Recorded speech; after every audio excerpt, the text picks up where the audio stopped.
আমি দোস্তি ভালো রাস্তায় ধরে বসা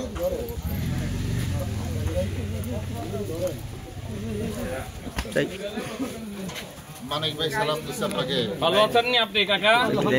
বয়স কত? বয়স কত? বয়স 98 আলহামদুলিল্লাহ।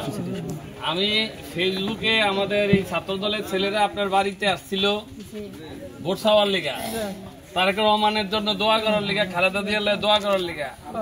যখন আপনি যখন দেখলাম যে আপনি এই ঘরের মধ্যে থাইকা তারেক রহমান খালেদা জিয়ার জন্য দোয়া করছেন, তখন আমারে পাঠাইছে এই ঘর আমরা করে দিব।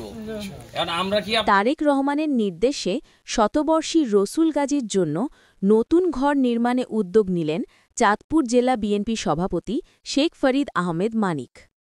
মোহাম্মদ বাদশাহ ভূঁইয়া, চাঁদপুর প্রতিনিধি। চাঁদপুরে মানবিক দৃষ্টান্ত স্থাপন করলেন বিএনপি নেতৃত্ব। বাংলাদেশ জাতীয়তাবাদী ছাত্রদলের নেতাকর্মীরা যখন তারেক রহমানের ঘোষিত ৩১ দফা বাস্তবায়নের প্রচারণা চালিয়ে লিফলেট বিতরণ করছিলেন, ঠিক সেই সময় সোশ্যাল মিডিয়ার মাধ্যমে নজরে আসে শতবর্ষী রসুল গাজীর জরাজীর্ণ ঘরটি। ঘটনাটি পৌঁছে যায় বিএনপির ভারপ্রাপ্ত চেয়ারম্যান তারেক রহমানের দৃষ্টিগোচরে। পরে তার নির্দেশে চাঁদপুর জেলা বিএনপির সভাপতি শেখ ফরিদ আহমদ মানিক নিজ উদ্যোগে রসুল গাজীর জন্য নতুন ঘর নির্মাণের দায়িত্ব গ্রহণ করেন। স্থানীয় সূত্রে জানা যায়, বহু বছর ধরে দারিদ্র্যের কারণে জরাজীর্ণ কুড়েঘরে বসবাস করছিলেন শতবর্ষী রসুল গাজী।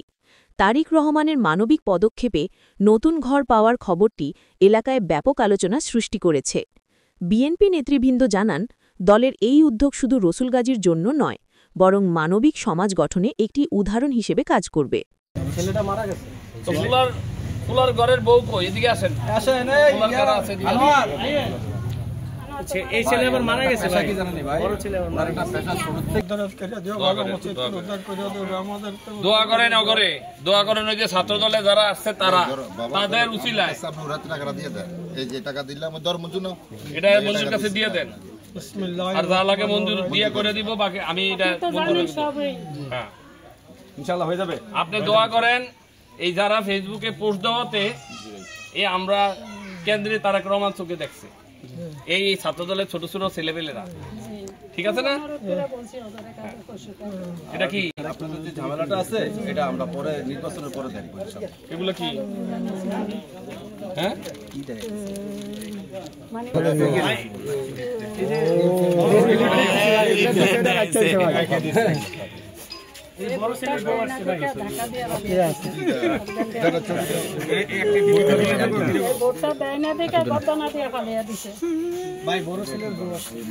কালকে থেকে শুরু করে যাবো প্রস্তুতি দিয়ে। এখন কাকা আসি, হ্যাঁ দোয়া করবেন।